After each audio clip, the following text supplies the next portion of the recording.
Bien, bonjour à tous. Alors c'est vrai que c'est le premier défi, c'est de pouvoir venir pour vous présenter cette démarche qui est issue d'un long chemin de 5 ans en 10 minutes. Donc je vais essayer de faire au mieux. Cette démarche d'agilité, en fait, elle est portée par une mission organisation agilité, qui est une mission qui est copilotée par moi-même et puis ma collègue Gwenaëlle Brochet, qui elle est responsable du pôle formation au niveau de la direction de la DGA RH. Donc co-portée par deux directions. C'est une démarche qui a 5 ans d'existence, qui a conduit aujourd'hui plus de 600 actions d'accompagnement divers et variés. Ça va de l'accompagnement premier niveau, fournir des outils simples et des méthodos à nos collègues, jusqu'à accompagner des changements au niveau de services ou des directions, de la conduite de projet, mais également aussi des structures un peu plus longues, comme par exemple des projets de direction à accompagner dans la durée. C'est aussi des modules de formation qu'on a rénovés, qu'on a créé, innovant. C'est également une salle de créativité, le rond-point numérique, qui incarne en fait cette démarche-là, qui permet d'avoir un accueil plus convivial et aussi de favoriser le travail collaboratif.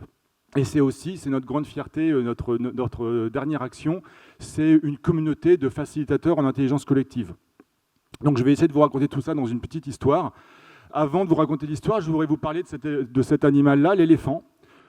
C'est l'animal le plus fort du monde, il peut soulever plus de 300 kg avec sa trompe. Il est aussi doué, comme l'être humain, le singe et le dauphin, d'une conscience de soi. C'est vérifié par le test du miroir. Et il est aussi reconnu par sa mémoire. Donc je pense que c'est quand même pas mal qu'en performance. Et pourtant, il suffit, pour l'empêcher d'avancer, de lui attacher un petit cordeau autour de la patte. Pourquoi ? Parce qu'en fait, depuis qu'il est tout jeune, éléphanto, on lui attache un cordeau autour de la patte et accroché à une petite, une ficelle, un petit pieu, et ça l'empêche d'avancer. Et il grandit avec cette idée que s'il a un fil autour de la patte, il ne peut pas avancer. Et je trouve que ça représente très très bien toute la difficulté d'innovation dans les organisations, c'est de réussir à casser ces croyances, casser ces images qu'on ne peut pas réussir, on ne peut pas y aller parce qu'on a grandi avec l'idée que. Donc je vais essayer de repartir là-dessus. Finalement, dans notre cheminement, ça a été un petit peu tout ça. Ça a été essayer d'innover dans un domaine qui n'était pas prêt à le recevoir, donc toujours être confronté à des croyances limitantes. Et en gros, pour résumer, si vous voulez, tout ce qui demande un effort est impopulaire. Donc on va voir qu'en permanence, dès qu'on veut essayer de bouleverser un petit peu quelque chose, de changer, d'apporter du mieux, même si c'est bénéfique, on va être impopulaire. Donc ce que je vais vous raconter, c'est l'histoire... Ça marche plus. Ah, pardon. Hop. Ah, voilà. Donc, ce que je vais vous raconter, c'est l'histoire de notre petit village gaulois dans le Calvados, 2500 habitants dans cette collectivité. Et donc, comment on a conduit toute cette démarche d'agilité. Alors, on a commencé par le commencement. Je vais vous citer, parce que c'est un petit peu la mode, je vais vous citer le sage Lao Tse qui dit que la route de milieu commence par un premier pas. C'est en empruntant la voie que le chemin se trace, mais un premier pas ne sert à rien s'il n'est pas suivi d'un deuxième pas. Et ça a été un petit peu notre philosophie, c'est-à-dire qu'on n'a pas fait de plan d'action, on n'a pas fait de stratégie. J'avais des principes, j'ai posé des principes de travail, et puis en fait on a accompagné nos collègues au jour le jour, on a répondu à leurs besoins, on leur a apporté les compétences qu'on pouvait leur apporter à chaque fois, on a appris avec eux en chemin, et puis surtout on s'est efforcé d'innover en termes de méthode, en termes d'outils, mais aussi beaucoup en termes de posture relationnelle. On a découvert lors d'un jeu avec notre direction de modernisation, on a découvert des outils de l'agilité. Et on a trouvé ça génial, on s'est dit qu'il faut absolument qu'on en parle avec tous nos collègues. Donc on a organisé des événements mensuels, des meet-up, le temps du midi, libre d'accès, ouvert à tout le monde, pour pouvoir partager ces outils-là. Alors le problème, c'est que quand vous parlez à des collègues d'outils aux noms tels que Kanban, Rétrospective, Eisenhower, Perfection Game, Icebreaker, Meetup, Speedboat, etc., c'est un peu déroutant et pour les convaincre, c'est pas forcément super évident. Donc on a ramé. On a eu un coup de chance, c'est qu'une de nos collègues conseillère de gestion est venue me voir en disant « Loïc, voilà, j'ai un sujet, on doit refondre le schéma politique des personnes âgées et personnes handicapées avec la direction de l'autonomie, est-ce que tu peux m'aider ?» Donc moi, comme j'ai pas peur des défis, je lui ai dit « bah oui, on va voir ce qu'on peut faire ». Donc c'était de taille, plus de 500 personnes concernées, à la fois des élus, des directions métiers, des représentants des citoyens, un sujet sensible, un schéma précédent dont le bilan était en demi-teinte, et puis pour couronner le tout, un changement d'orientation politique. Alors on a fait le travail, on a fait tous ces ateliers, ça a permis de rencontrer toutes les parties prenantes, et au bilan des courses, c'est vraiment une conclusion, un résultat gagnant-gagnant, puisque à la fois on a une meilleure compréhension des enjeux, on a eu une progression, une adhésion progressive à ce nouveau schéma, on a eu la prise de conscience des réalités de chacun, et finalement le schéma a été voté. Alors, rebondissant sur cet succès-là, on a continué, on s'est dit il faut absolument continuer tout ça, donc on a créé une communauté agile, on a organisé des événements toujours mensuels, 2 heures de temps pour pouvoir expérimenter, pratiquer ensemble. On avait un objectif, pratiquer, expérimenter et s'entraîner ensemble pour pouvoir être en mesure de réutiliser ces outils au quotidien.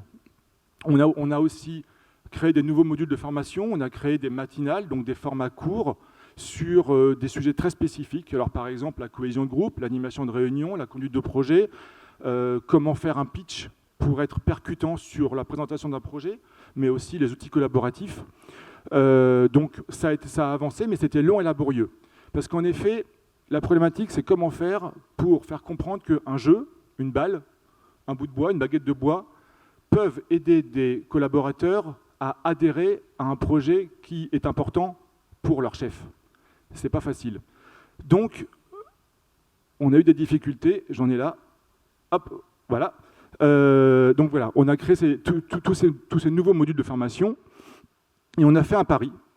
On a fait le pari que si on fait vivre à des managers des situations suffisamment transformantes, on peut réussir, pour certains, à leur impulser un changement de comportement et à les engager vers des changements de pratique avec leurs équipes.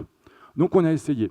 Ce n'était pas gagné, mais bon, moi je suis tenace, je suis engagé et je suis convaincu. Donc j'ai gardé espoir.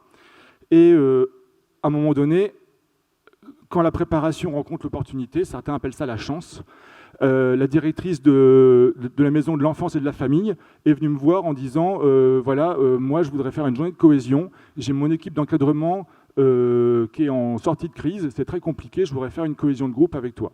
J'ai dit ok, on y va. À la suite de ça, une chef de service est venue me voir en disant moi je voudrais construire mon projet de service en passant par de la cohésion de groupe. Alors le projet de service, c'est pour la protection de l'enfance. Pour vous en dire quelques mots, si vous ne connaissez pas, c'est on s'occupe de tous les adolescents qui sont en déperdition et qui sont assez compliqués. Un domaine totalement inconnu pour moi. Donc je me suis dit, il faut que j'aille en immersion. Je suis allé en immersion, j'ai découvert leur sujet, ce qu'ils faisaient au quotidien, et c'est parti, on a fait des ateliers collaboratifs. Il a fallu gagner la confiance, j'ai utilisé des outils d'intelligence émotionnelle, et petit à petit, on a réinstauré de la confiance. On leur a permis de prendre conscience aussi de leur mission, de prendre du recul sur leur réalité. On les a aussi aidés à trouver leur unité. Au bilan, cette animation a eu un grand succès, puisque non seulement le projet avance sereinement, mais en plus, les équipes n'attendent pas le papier pour changer.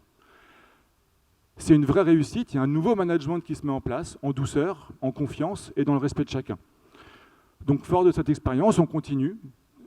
On a toujours des demandes et on continue. Le problème, c'est qu'on a de plus en plus de demandes. Les demandes sont de plus en plus complexes, avec un niveau d'exigence de plus en plus élevé. À chaque fois, il faut recommencer tout le travail à zéro. On n'a pas d'effet d'échelle. Il faut redécouvrir le métier, les spécificités, etc. Retravailler le scénario d'accompagnement. Donc on s'est dit, il faut former des facilitateurs en interne. On fait ça. Ça a été l'année dernière. Notre succès, c'est que fin 2018, notre DRH remettait leur diplôme de facilitateur en intelligence collective à 14 de nos collègues. Pour le Calvados, ça tombe bien. En 2019, j'ai ma deuxième promotion qui tourne et j'ai déjà une liste d'attente pour 2020.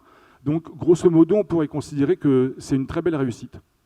Aujourd'hui, je suis sollicité par les satellites du département pour les accompagner sur la réorganisation, sur l'accompagnement du changement, sur la modernisation de leur pratique managériale. Grosso modo, on pourrait dire que c'est un grand succès. Et pourtant, moi, si je devais faire une conclusion, je dirais qu'on est toujours au point de départ aujourd'hui. Parce qu'au final, Mon ambition, c'est la même, déployer, transmettre, transformer par l'exemple, mais on a toujours les mêmes difficultés, les réticences, les objections des collègues qui sont rattachés à leurs habitudes. Moi, j'ai des convictions, c'est qu'on ne change pas les autres, mais qu'on peut se changer soi-même en modifiant son comportement situation après situation. Donner sa confiance est plus efficace que donner des leçons. Et puis, incarner ce que l'on attend des autres reste la meilleure recette pour convaincre. Au final, c'est vraiment un travail pour bien se connaître et être soi-même dans cette démarche, avec peut-être quelques ingrédients en plus, l'écoute de l'autre, le respect, la responsabilité, l'adaptabilité. Voilà, donc pour terminer, je dirais qu'il y a des piliers incontournables pour moi, c'est que le changement soit accompagné en interne, que le corps managérial évolue dans ses pratiques et aussi dans ses croyances, que cela implique l'organisation globalement dans les directions, les services, etc. Et puis, je dirais pour finir qu'en fait, il faut vraiment aimer son travail quand on fait ça, parce que si on fait les choses de manière rationnelle et logique, on ne se relève pas après les premières chutes. Donc, il faut être passionné, certainement aussi un petit peu fou, pour croire et espérer qu'on va y arriver quand d'autres s'arrêtent. Voilà. Merci. Merci, Monsieur Rabaud.